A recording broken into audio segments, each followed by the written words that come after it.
ఇది early morning తాగితే డైజెషన్కి చాలా మంచిది. అలాగే ఫుడ్ తిన్న తర్వాత ఒక హాఫ్ అన్ అవర్ తర్వాత తాగినా కూడా బాగుంటుంది. ముందుగా ప్యాన్ పెట్టుకొని స్టవ్ ఆన్ చేసుకుందాం.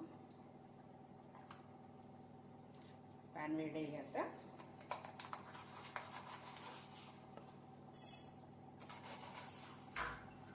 2 స్పూన్స్ జీలకర్ర,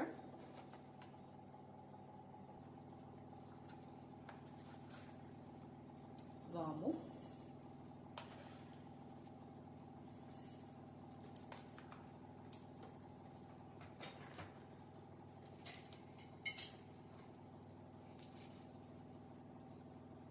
సోంపు